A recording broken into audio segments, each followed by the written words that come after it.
एक इंसान की पर्सनैलिटी उसके बिहेवियर्स, इमोशनल पैटर्न्स और उसके ख्यालों के बारे में बताती है, और किस तरह से हम अपनी डे टू डे लाइफ जीते हैं और हर सिचुएशन में कैसे रिएक्ट करते हैं, ये भी हमारी पर्सनैलिटी ही डिसाइड करती है। इसलिए इस एपिसोड में हम पर्सनैलिटी की मिस्ट्री को और डेप्थ में समझेंगे कई साइकोलॉजिकल फैक्ट्स की मदद से।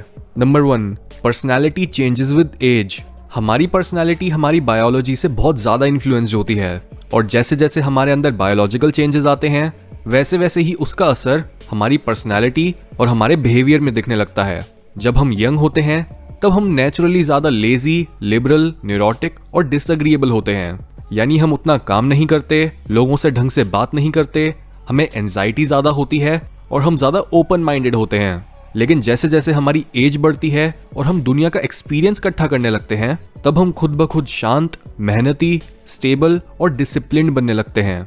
यही रीजन है कि क्यों जो बूढ़े लोग उम्र बढ़ने के बाद भी खुश, कंजर्वेटिव और दयालु नहीं बनते, वो अपने बचपन या जवानी में ही जी रहे होते हैं और उन्होंने अपने एक्सपीरियंसेस से ज्यादा कुछ सीखा भी नहीं होता। वरना ये समझ कि दूसरे लोगों को हर्ट करने या उनसे बदला लेने का कोई फायदा नहीं होता और हमें कई रूल्स को फॉलो करना चाहिए, ये आपको कई लोगों से जुदा होने, दिल टूटने और खुद की सफरिंग को ऑब्जर्व करने से ही अपने आप आ जाती है। Number 2, active love life creates mental stability.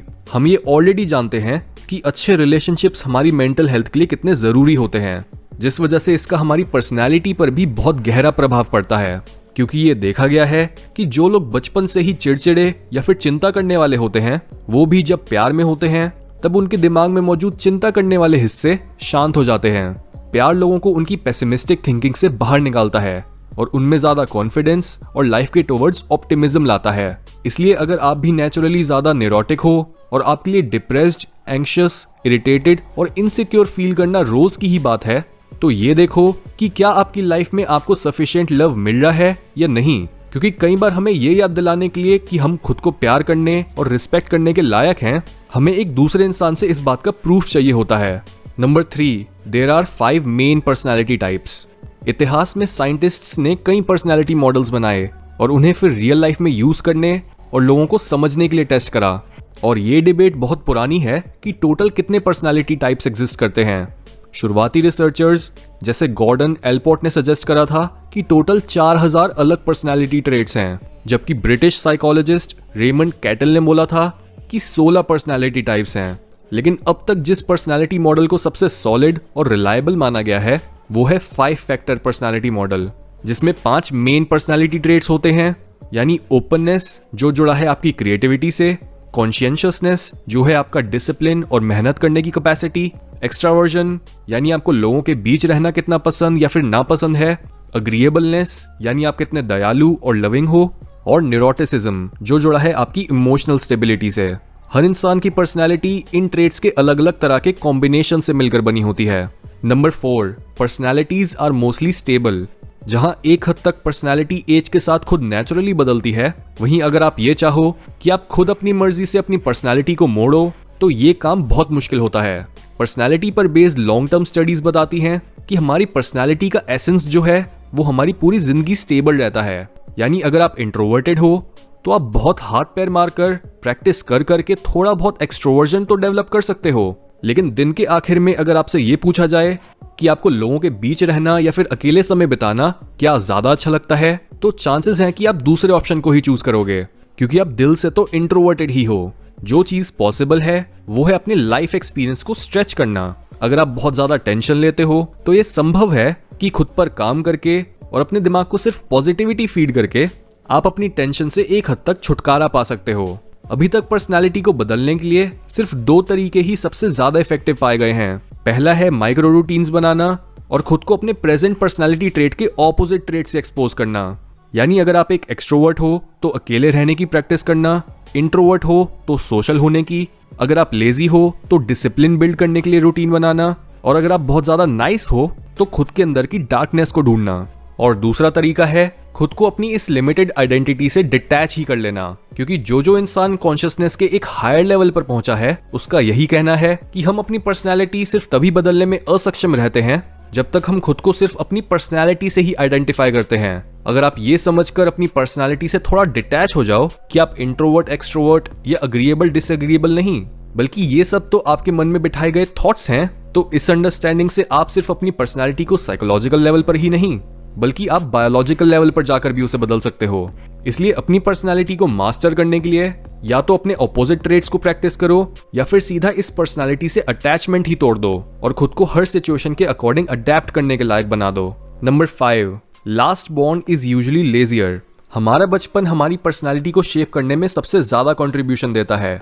आपने ऑलरेडी इस स्टीरियोटाइप को जरूर सुना होगा कि जो बच्चा सबसे पहले पैदा होता है वो अपने छोटे भाई बहनों से ज्यादा बॉसी और रिस्पॉन्सिबल होता है, जबकि आखिर में पैदा होने वाला बच्चा ज्यादा इररिस्पॉन्सिबल और इम्पल्सिव होता है। और साइंस बताती है कि इस बात में बहुत सच्चाई है। आप अपने घर के अकेले बच्चे थे या फिर आप बड़े या छोटे भाई बहन थे, इसका इन्फ्लुएंस आपकी बातों, थिंकिंग, आपके दोस्तों का टाइप, पार्टनर का टाइप और इवन आपके पसंद के खाने पर भी पड़ता है। Number 6, compassionate people have more sex. 2016 में पब्लिश हुई एक स्टडी में जब अलग अलग पर्सनैलिटीज को उनकी सेक्सुअल फ्रीक्वेंसी के साथ कंपेयर करा गया, तब उसमें एक पैटर्न निकल कर आया कि जो लोग उन लोगों की भी मदद करते हैं जो उनके लिए अनजान हैं, उन्हें ज्यादा रिप्रोडक्टिव अपॉर्चुनिटीज मिलती हैं। इसके पीछे की एवोल्यूशनरी साइकोलॉजी बोलती है कि ऑल्ट्रुइस्टिक बिहेवियर यानी दूसरों की मदद करना बाकी लोगों तक एक सिग्नल भेजता है कि अगर आप अनजान लोगों की मदद करने के भी काबिल हो तो इसका मतलब आपके पास खुद रिसोर्सेज की कमी नहीं होगी, और यही सिग्नल एक इंसान को ज्यादा डिजायरेबल बनाता है। इसी रिसर्च में यह भी पता चला कि जो लोग ज्यादा चैरिटी करते हैं वो खुद ब खुद दूसरों के लिए ज्यादा अट्रैक्टिव बन जाते हैं, और ये ट्रेंड स्पेशली कॉमन है मेल्स के बीच।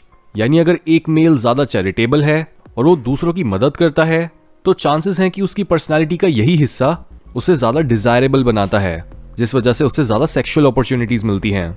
Number 7, your personality decides what you study. 2015 में हुई एक स्टडी में पता लगा कि जो लोग आर्ट को चूज करते हैं वो ज्यादा मूडी होते हैं, साइकोलॉजी मेजर्स चूज करने वाले ट्रेट ओपननेस में हाई स्कोर करते हैं, लॉ या इकोनॉमिक्स स्टडी करने वालों पर ज्यादा विश्वास नहीं करा जा सकता और वो कम अग्रीएबल होते हैं, और मेडिसिन में जाने वाले लोग ज्यादा कॉन्शियंशियस यानी डिसिप्लिन होते हैं।